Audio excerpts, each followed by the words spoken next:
আজকে বাইরের ওয়েদার যে সুন্দর আর দেখতেও যে ভালো লাগে আর হঠাৎ করে প্ল্যান করলাম সব বাইরে যাইতাম। দুপুরে খাওয়া দাওয়া শেষ করিয়া সব মিলিয়া আজকে একটু বাইরে ঘুরানি যাইরাম। হ্যালো এভরিওয়ান, আসসালামু আলাইকুম, welcome to my daily mini blog. তো আমরা সব রেডি হইয়া বার হয়ে গেছি আর আজকে কিন্তু যে গরম আছিল বাইরে, তো ইকানো বাপি তারা বাইচ নাফার করো আইয়া আমরা সব একলগে বার হয়ে গেছি। আর গরমের সময় দেখবা কটন কাপড় কিনতে ভালোও লাগে। আর আমি বার্সেলোনাত বেশি ড্রেস ইউজ করা হয় না, তো আফা তারার ইকানো গেলে ড্রেস ইউজ করি। আর গরমের সময় তা কাপড় কিন্তু দেখবা কিনতে ভালোও লাগে। তো ইকানো আজকে আমরা সেম সেম ড্রেস কিনছি, আমি আফা বাপি। তো এগুলা আমার আম্মাই দিসলা বাংলাদেশ থাকি আমরা সেম ড্রেস, তো আমরা সব একলগে কিনছি। আর বাইরে গিয়া দেখলাম যে সুন্দর বাতাস তের আর যে পালা লাগে। আর বিলাফাঙ্কা এরিয়াটা কিন্তু আসলেও সুন্দর, তো আমি অনেক ভিডিওর মাঝে আপনারা দেখাইছি। আর রাস্তার সাইডে যে সুন্দর সুন্দর ফুল হয়েছে, আর এখন সব সাইডেও সুন্দর সুন্দর ফুল পাওয়া যায়, গরমের সময় বেশি ফুল থাকে। আর আজকে আমরা আঙ্গুর বাগানও আঙ্গুর ক্ষেতও ফাঁকানির যাইরাম। তো আফাইতার সাইডে বড় আঙ্গুর ক্ষেত আছে, তো আমি আগে একবার গেছিলাম প্রথম স্পেন হওয়ার পরে, আর যাওয়া হয়েছে না। তো এখানে যাইতে একটু লেটও লাগে বা কাটিয়া যাওয়া লাগে। তো আমার বাইফুতে আমার ফ্যান আনিয়া দিয়েছেন, হইরা পুপ্পি তুমি ফ্যান নেও গরম লাগে। আর ছোটো বাইফুত তাই যে খুশি করা, তো তাই নাটিতা বালা পাইন, তাই একদম কুলো থাকতা চাইন না। তো আমরা যারা বার্সেলোনা থাকি সেন্টারের মাঝে দেখবা একটু আউটে গেলে কিন্তু যে বালা লাগে। আর আমি আফাতারার এই সাইডে গেলে আমার ঘুরাইতে বেশি বালা লাগে। সেম বাংলাদেশের মতো লাগে, বাংলাদেশও জেলাখান থাকে সেম ওলাখান লাগে। আর আউটসাইড দেখবা সবসময় সুন্দর থাকে।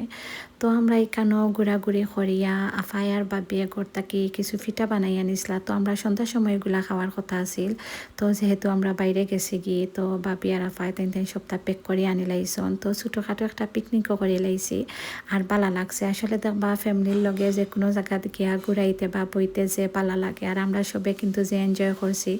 তো আমার বাইয়ার খাস আছিল, তো তাই খাস থাকি অফ লইছন, তো আমরা সবে মিলা ঘুরাইরাম। আর বালাও লাগছে, অনেক সুন্দর একটা বিকাল কাটাইছি।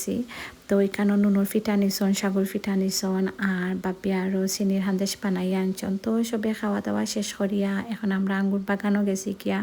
আর এখানেও যে বড় বাগান, তো আঙ্গুর এখনও বড় হয়েছে না, একটু ছোটো ছোটো আছে। তো ওইখানেও গিয়ে আমি কয়েকটা ভিডিও ক্লিপস নিছি, আর দেখতে কিন্তু সুন্দরও লাগে মাশাল্লাহ। তো অনেক সময় ঘোরাঘুরি করিয়া আঙ্গুর বাগানোর ভিতরে আর যাইতাম পারছি না, বাক্কা ভিতরে যাওয়া লাগে আর বেশি কাজও যার লাগে আর গেলাম না, আর যে বেশি রোদ আছিল। আর এখন 9টা পরে দেখা যায় সন্ধ্যা নামে, এখন প্রায় 8:30টার মতো, বাট এখনও দেখরানি কত বেশি রোদ। তো ইটা সাইডে গেলে ফাঁকাইলে ভালো লাগে। তো আমরা গেছিও জাস্ট ঘুরানির লাগিয়া, আর এই সাইড দেখতেও যে সুন্দর লাগে। আর বিকালের দিকে দেখবা যে কোনো জায়গাত ঘুরাইলে ভালো লাগে, একটা সুন্দর ওয়েদার থাকে। তো ঘোরাঘুরি শেষ করিয়া গরো যাই মঙ্কি। আর গরমের সময় দেখবা বেশি সময় বাইরেও থাকা যায় না, ঠান্ডার সময় ঘুরাইতে আমার ভালো লাগে।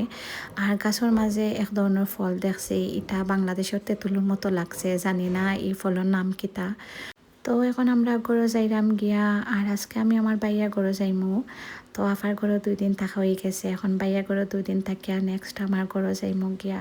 আর বিলাফ্রাঙ্কা তাইলে কিলাম যে সময় যায় বুঝাও যায় না, তো কিলাম যে 2 দিন গেছে একদম বুঝছিও না। তো আজকের ভিডিও অতটুকু, থ্যাংক ইউ ফর ওয়াচিং।